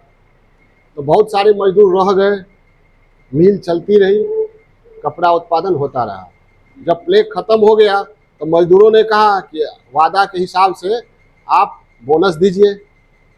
ठीक है, तो अंबालाल साराभाई के मिल ने कहा कि ठीक है, बोनस देंगे। कितना देंगे भाई? तो 20%। कितना? 20%, 20%। मजदूरों ने कहा कम से कम 50% चाहिए, हम जान पर खेल के बने रहे यहाँ पर। बहुत लोग भाग गए गांव, हमें रिश्तेदारों कई लोग हमारे मर गए वगैरह वगैरह। तो गांधी जी ने मजदूरों का पक्ष लिया, मजदूरों के बीच में जाते थे, भाषण देते थे, अंबालाल के गेस्ट में, मिल के गेस्ट में, रात में उन्हीं के यहाँ ठहरते थे। किसके यहाँ? हमारा। दिन में मजदूरों के आंदोलन में भाषण दे रहे हैं, धरना पर बैठे हुए हैं। अब उन पर आरोप लग गया कि इनका पॉलिसी जो है दोहरी पॉलिसी है, ये मिले हुए हैं किससे? मतलब उद्योगपतियों से मिले हुए हैं।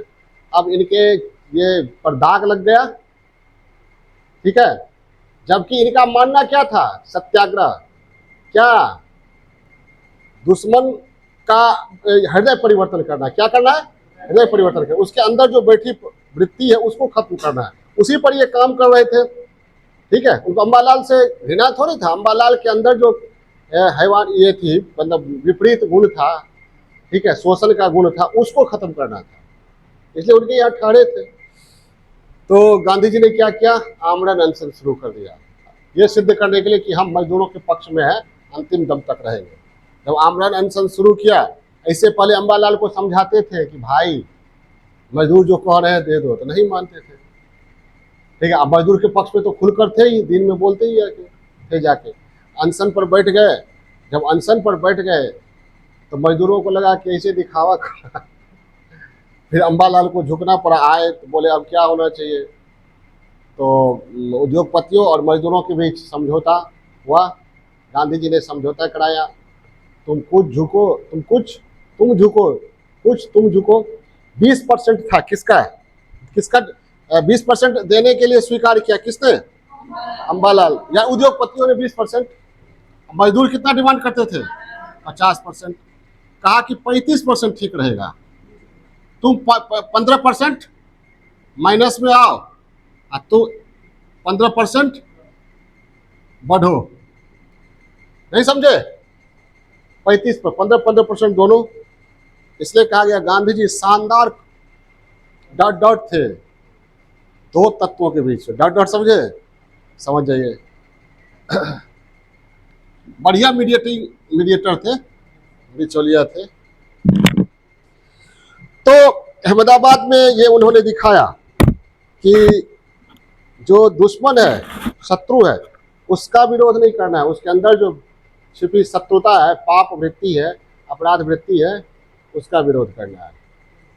ठीक है, और जब वो नहीं अपराध वृत्ति छोड़े तो हिजरत करो, तो उसको ही छोड़ दो। अब क्या करना है, तो अम्बालाल को छोड़ छाड़ के चले आए अपना मजदूरों के बीच में, तो अम्बालाल को मानना पड़ा। तो ये हो गया अहमदाबाद। उसके बाद रॉलेट एक्ट जानते ही हैं।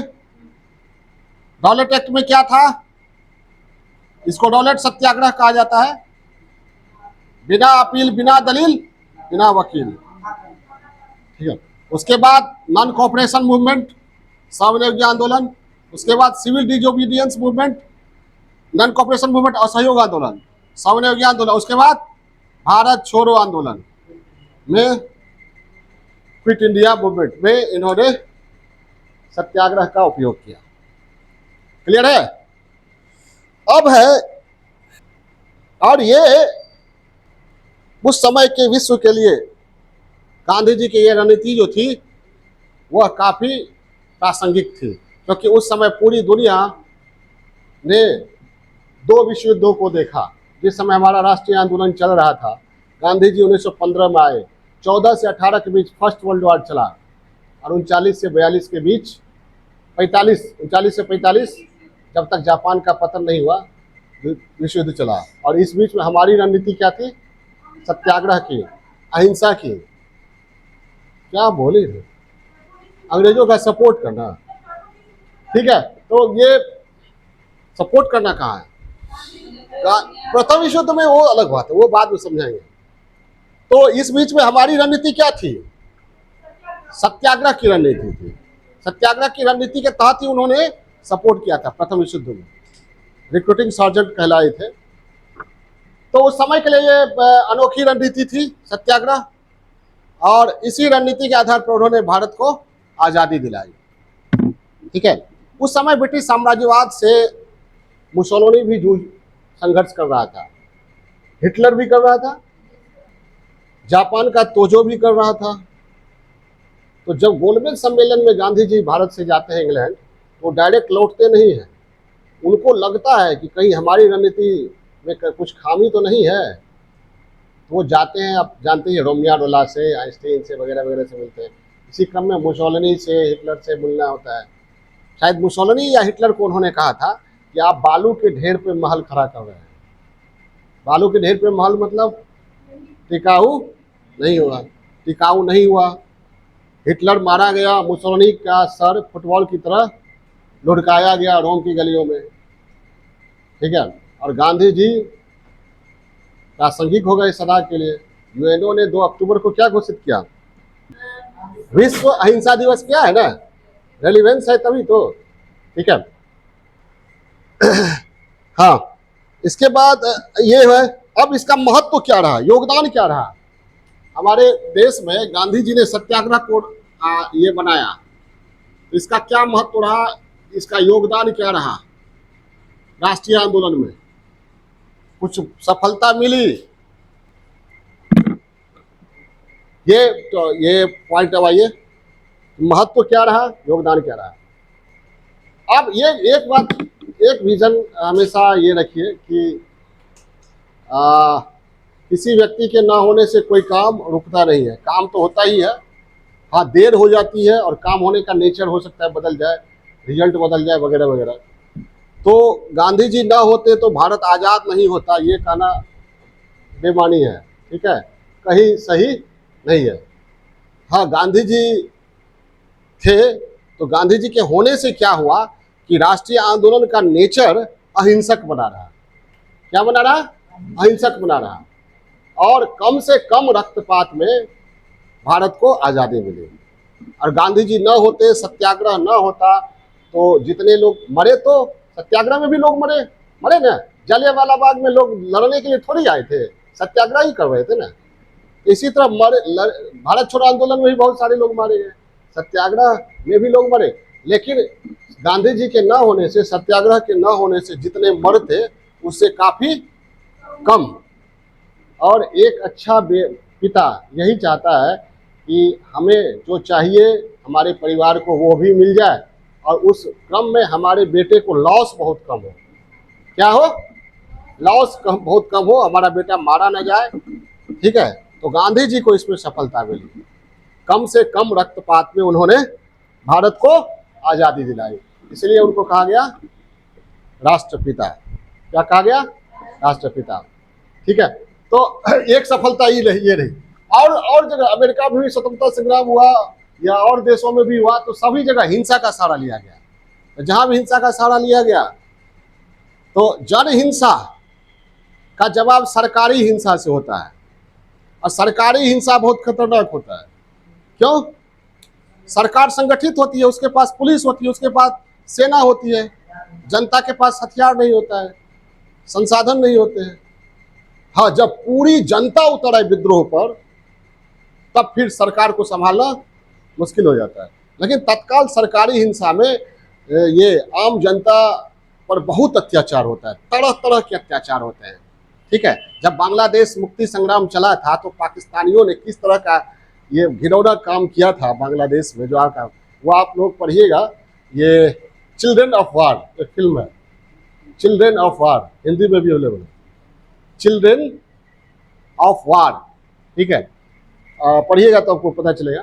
तो सरकारी हिंसा यहाँ नहीं हुआ, कम से कम हुआ, और कम से कम रक्तपात में भारत को आज़ादी मिली। क्या हुआ? कम से कम रक्तपात में भारत को आज़ादी मिली। कम से कम रक्तपात में भारत को आज़ादी मिली, ठीक है। और क्या कि गांधी जी ने अपनी मांग मनवाने के लिए तरीका कौन सा अपनाया? किस तरीका को पॉपुलर बनाया? सत्याग्रह के तरीके को उन्होंने पॉपुलर बनाया, ठीक है। तो ये तरीका बाद में भी भारत में राजनीतिक और सामाजिक जीवन में समावेश कर गया, ठीक है। और यही तरीका गांधी जी ने चलाया, इसलिए हमारे यहाँ लोकतंत्र भी सफल है और संविधान भी बढ़िया ठीक ठाक ढंग से काम कर रहा है। समझ में आई बात? और जब भी किसी को कोई डिमांड चाहिए या किसी को असहमति होती है तो लोग सत्याग्रह या लोकतांत्रिक तरीका अपनाते। लोकतांत्रिक तरीका मतलब यही हुआ, सत्याग्रह। संवैधानिक तरीका मतलब सत्याग्रह। आपको जो कहना है आप कहिए, सत्याग्रह कीजिए, सरकार मानेगी। संवैधानिक तरीका, लोकतांत्रिक तरीका ये हुआ। एक तरीका हिंसा का, भारत में अभी भी बहुत सारे आतंकवादी संगठन है जो सत्याग्रह को नहीं मानते, हिंसा का सहारा लेते हैं, जैसे जम्मू कश्मीर हो या और भी जगह हो, ठीक है। तो आप कह सकते हैं कि भारत में संवैधानिक और लोकतांत्रिक संस्कृति को मजबूती मिली। भारत में लोकतांत्रिक और संवैधानिक संस्कृति को मजबूती मिली। लोकतांत्रिक संस्कृति क्या हुई? कि केवल आप अपनी बात ही मत थोपिए, सामने वाले की बात भी सुनिए, समझिए, और उसके लिए आपको सहनशीलता रखनी पड़ेगी, अहिंसा का पालन करना पड़ेगा, सत्याग्रह का पालन करेगा। इससे अगर विचलित होइएगा तो सामने वाले को सुनिएगा ही नहीं। अब सत्याग्रह की आलोचना भी की जाती है। आलोचना क्या की जाती है, गौर से सुनिएगा। आलोचना आलोचना यह कहकर की जाती है कि सत्याग्रह के आधार पर गांधी जी ने देश को आजादी दिलाई, लेकिन गांधी जी सफल नहीं रहे, क्योंकि गांधी जी का उद्देश्य क्या था? गांधी जी का उद्देश्य क्या था? भारत को आजादी दिलाना। तो भारत तो आजाद हुआ, लेकिन पूरा का पूरा नहीं, आजादी के साथ विभाजन भी। इसलिए कहा जाता है कि अगर सुभाष चंद्र बोस सफल हो जाते, भारत का विभाजन ना होता। ठीक है, अगर चंद्रशेखर आजाद या भगत सिंह जैसे क्रांतिकारी सफल होते, भारत का विभाजन नहीं होता। जो भारत को बांटने की बात करता, उन्हें क्या किया जाता है? इन लोगों के द्वारा टारगेट करके। ठीक है, सुभाष चंद्र बोस से एक बार पूछा गया था कि अगर ये पाकिस्तान की जो बात आई है, क्या आप उससे सहमत हैं? तो उन्होंने कहा था हमारे देश की आबादी है 38 करोड़, अगर 38 करोड़ लोग भी मर कट जाएं, तब भी हम भारत का विभाजन नहीं चाहेंगे। समझ आई बात? तो उन्होंने अपना विचार दिया था, लेकिन सत्याग्रह में क्या था? अहिंसा की बात थी, सामने वाले को मनवाने की बात थी, सामने वाले को समय देने की बात थी। तो यहाँ पर आकर गांधी जी को पूरी सफलता नहीं मिलती है। अब गांधी जी बात करने लगते हैं कि ठीक है, अभी पाकिस्तान जिन्ना के को समझाने के लिए हमने पाकिस्तान प्रस्ताव पर हस्ताक्षर कर लिया, मतलब भारत विभाजन प्रस्ताव पर हस्ताक्षर कर लिया है, लेकिन आज़ादी के बाद फिर हम पाकिस्तान जाएंगे और भारत और पाकिस्तान को एक करने का प्रयास करेंगे। क्योंकि गांधी जी क्या कर रहे थे? सत्याग्रह। उनका उद्देश्य क्या था? पवित्र था। तो मानते थे कि फिर भारत और पाकिस्तान एक होगा। परसों हम एक क्लिप देख रहे थे, वीडियो क्लिप यूट्यूब पर या फेसबुक पर देख रहे थे। उसमें एक पाकिस्तान का मौलाना है, वो बोल रहा है कि भारत माँ है और भारत ने 4 सूबा यानी अपने अंग का 4 पार्ट काट कर हमें दिया है पाकिस्तान। वो तो माँ है और हम उसकी संतान है। माँ और संतान में झगड़ा कैसा? और यारी बात, ये विचारधारा कहीं है, इस विचारधारा के पीछे वही गांधी जी के सत्याग्रह का भाव है ना। गांधी जी यहीं पर पॉपुलर थे, ऐसी बात नहीं है। गांधी जी वहाँ भी पॉपुलर थे, और एक समय आएगा, चाहे 50 साल हो या 100 साल के बाद हो, पाकिस्तान के लोग भी समझेंगे कि जिन्ना रेलिवेंट नहीं है, गांधी जी रेलिवेंट है। समझ में आई बात? ये बात और है कि भारत में भी बहुत लोग मानते हैं क्या गांधी जी रेलिवेंट नहीं है? मानते हैं ना, गांधी जी रेलिवेंट नहीं है। पाकिस्तान में भी ऐसे लोग हैं जो कहते हैं गांधी जी रेलिवेंट नहीं है, जिन्ना रेलिवेंट है। यहाँ के लोग कुछ और कहते हैं रेलिवेंट है। समझ में आई बात? लेकिन ये तो समय बताएगा कौन कितना रेलिवेंट है।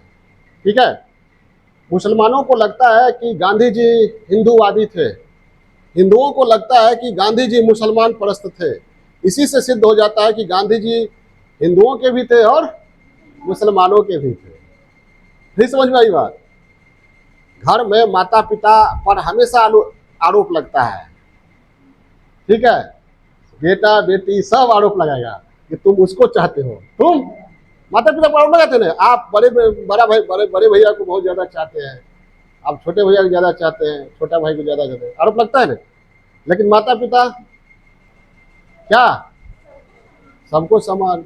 हाँ, भेदभाव करते हैं, लेकिन जरूरत के आधार पर। अगर कोई बीमार है, कमजोर है, तो उसको ज्यादा ध्यान देना ही पड़ेगा ना। ठीक है, तो गांधी जी जो थे सेकुलरिज्म में विश्वास करते थे, और उनका ये कहना कि फिर से हम पाकिस्तान और हिंदुस्तान को एक करेंगे, उसके लिए हम पाकिस्तान जाएंगे, आंदोलन करेंगे, ऐसी ही कुछ बातों को उन्होंने आगे बढ़ाया, और उनके जीवन के लिए ये महंगा पड़ा। ठीक है, उसके बाद क्या हुआ आप लोग जानते ही हैं।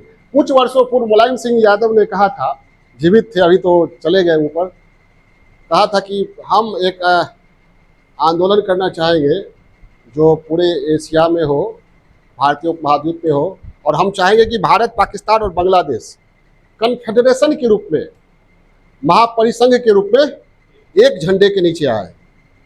तो गांधी जी की सोच भी तो यही थी। मुलायम सिंह ने उसको थोड़ा सा बोला, लेकिन आने वाले समय में कभी न कभी तो होगा कि ये भारत, बांग्लादेश और ये पाकिस्तान, ये तो साझी संस्कृति है ना, ये तो इतिहास एक है, इसको ये झूठा सिद्ध कर ही नहीं सकते हैं। ठीक है, क्या भारत, पाकिस्तान और बांग्लादेश के लोगों को समझना चाहिए कि हम वर्तमान बदल सकते हैं, इतिहास बदल सकते हैं, अतीत बदल सकते हैं? नहीं बदल सकते, अतीत तो सबका एक है। ठीक है, और इसी सोच के तहत बांग्लादेश या पाकिस्तान में अब सिंधु घाटी सभ्यता की भी पढ़ाई हो रही है। पहले नहीं होती थी पढ़ाई, अब लोग वहाँ भगत सिंह को भी सम्मान देते हैं, रंजीत सिंह को भी सम्मान। महाराजा रंजीत सिंह कहाँ के थे? लाहौर के थे। तो बहुत लोगों ने समझा कि हिंदुओं का ये है, हमारा नहीं है। लेकिन अब जो इंटेलेक्चुअल मुस्लिम है वो समझते हैं, अरे हमारा हीरो है। ठीक है, हमारा धर्म बदल गया, हम अतीत थोड़ी बदल सकते हैं।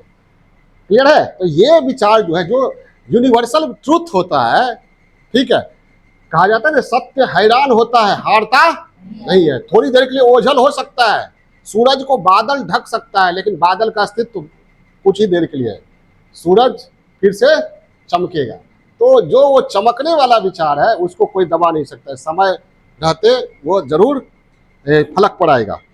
ठीक है, तो एक आलोचना ये तत्काल आप कर सकते हैं कि आजादी तो मिली लेकिन विभाजन भी मिला। ये गांधी जी की विफलता है।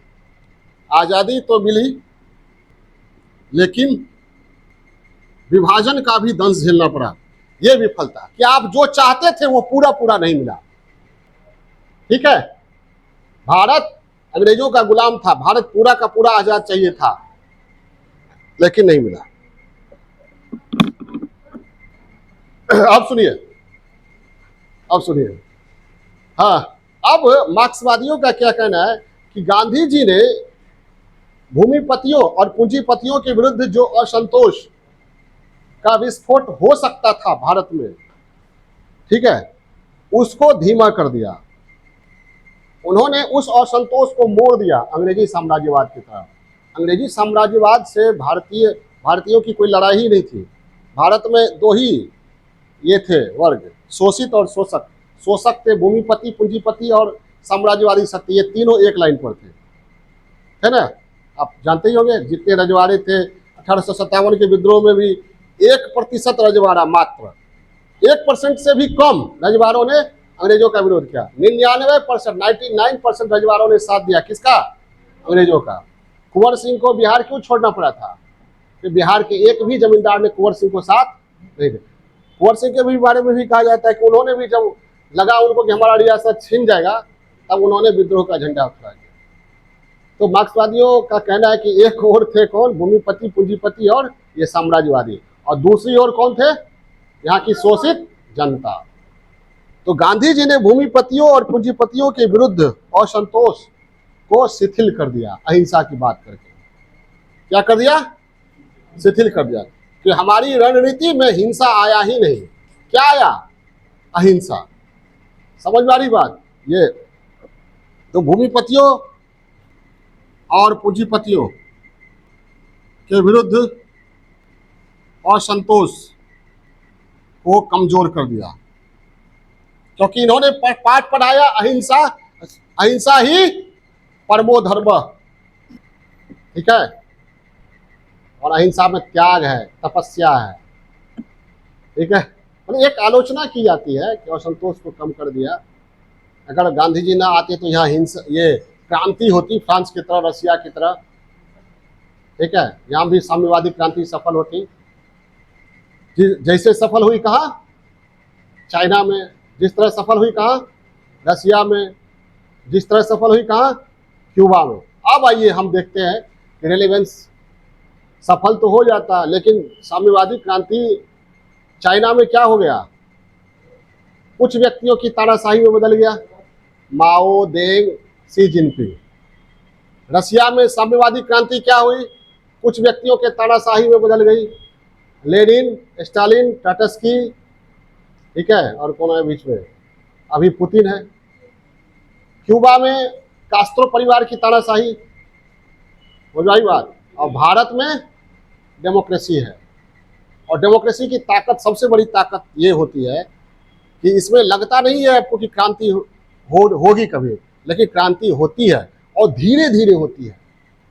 इसका सबसे बड़ा प्रमाण है कि एक क्या कहते हैं, गरीब भैंस चराने वाला, ठीक है, का बेटा भी मुख्यमंत्री बनता है, और उस पावर के साथ बनता है कि अपनी निरक्षर पत्नी को 7.5 साल तक बड़े स्टेट का सीएम बनाकर रखता है, और राजनीति में अपनी विरासत खड़ी कर देता है, जिसको आप नजरअंदाज, विरासत खड़ा कर दिया ना उन्होंने।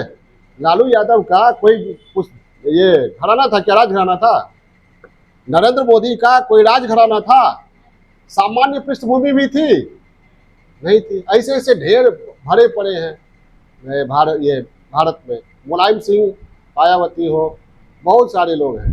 ये डेमोक्रेसी की ताकत होती है, ठीक है, जिसमें हर वर्ग को सत्ता में आने का और हर व्यक्ति को आगे बढ़ने का अवसर मिलता है, ठीक। तो गांधी जी ज्यादा रेलिवेंस। तो ये तो हो गया, क्या आलोचना हुई। अब वहीं पर ये रेलिवेंस सिद्ध कीजिएगा कि भले ही ये विभाजन हुआ, लेकिन सत्याग्रह के कारण ही राष्ट्रीय आंदोलन को सभी वर्गों का साथ मिला, भूमिपतियों का भी और भूमिहीन श्रमिकों का भी, पूंजीपतियों का भी और औद्योगिक श्रमिकों का भी, हर वर्ग का साथ मिला, जिससे राष्ट्रीय आंदोलन मजबूत हुआ और भारत को आजादी मिली। लिखिए यहीं पर। फिर भी सत्याग्रह की महत्ता इस बात में है, अंत में पॉजिटिव देना है, कि इसके कारण राष्ट्रीय आंदोलन को सभी वर्गों का समर्थन मिला, राष्ट्रीय आंदोलन को मजबूती मिली, और अंग्रेजों को भारत छोड़ना पड़ा। एकीकृत राष्ट्र निर्माण की प्रक्रिया शुरू हुई। अब ये कि सत्याग्रह में क्या करना है, वर्तमान में सत्याग्रह की प्रासंगिकता क्या है, वर्तमान में सत्याग्रह की प्रासंगिकता क्या है, सुनिएगा। अब तो हमारा देश गुलाम नहीं है, तो अब हमारे देश के सामने आक्रमण हो सकता है, जैसे चाइना ने आक्रमण किया, या और भी आक्रमण कर सकते हैं। तो जो आक्रमणकारियों के समक्ष हम धरना पर बैठ जाएंगे तो, या आंतरिक सुरक्षा के लिए खतरनाक है। बहुत सारे ऐसे आतंकवादी है जो खुद भी उड़ जाते हैं और पूरा का पूरा शहर को भी बर्बाद कर देते, जैसे कसाब, ठीक है। तो ये आंतरिक सुरक्षा और बाह्य आक्रमण वर्तमान में के संदर्भ में सत्याग्रह प्रासंगिक, या आप बचने का प्रयास करते हैं तो लिख लीजिए, सत्याग्रह की बात करना काफी विवादित है, ठीक है। लेकिन लोकतांत्रिक मांगों को सरकार के समक्ष रखने, मांगों को मनवाने, पर्यावरण, जलवायु परिवर्तन और परमाणु संकट और बहुत सारे ऐसे हैं, मानवाधिकार, ऊर्जा संकट, जल संकट के संदर्भ में सत्याग्रह का सहारा या सत्याग्रह आज भी प्रासंगिक है, ठीक है, कोई दिक्कत। अब इन संदर्भों में पर्यावरण प्रदूषण, ग्लोबल वार्मिंग, मानवाधिकार, शरणार्थियों की समस्या और ये जल संकट, ऊर्जा संकट, जलवायु परिवर्तन, परमाणु आतंक, वैश्विक आतंकवाद, इन संदर्भों में ग्लोबल लेवल पे लोग, इंटेलेक्चुअल्स या एक्टिविस्ट संगठित होकर सत्याग्रह का सहारा ले सकते हैं, और लेते भी हैं।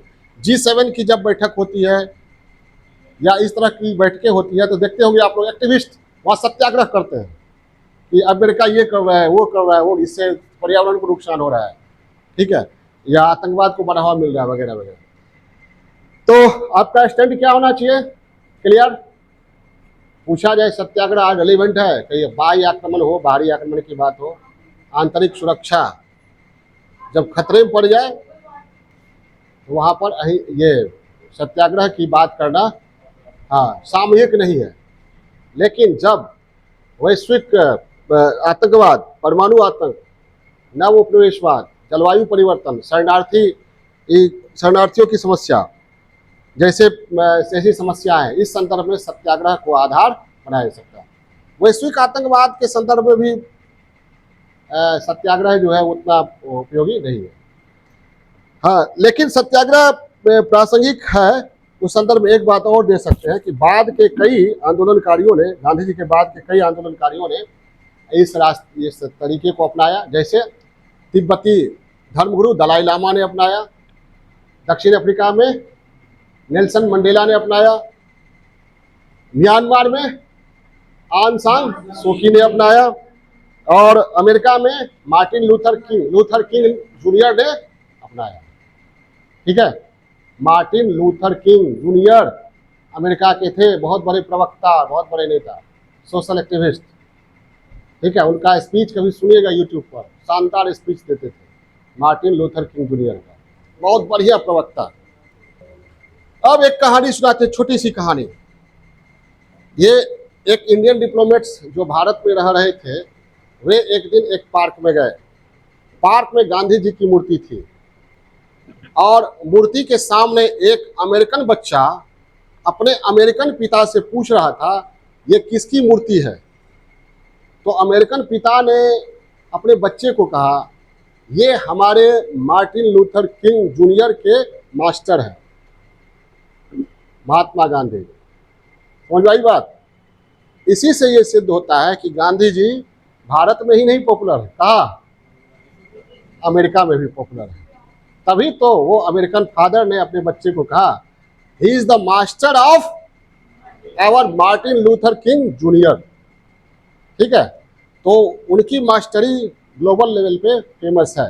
भारत में लोग चाहे उनका कर्तव्योत करे या कुछ भी करे, जो यूनिवर्सल ट्रूथ है, रेलिवेंस है, हमेशा रेलिवेंस उनका रहेगा।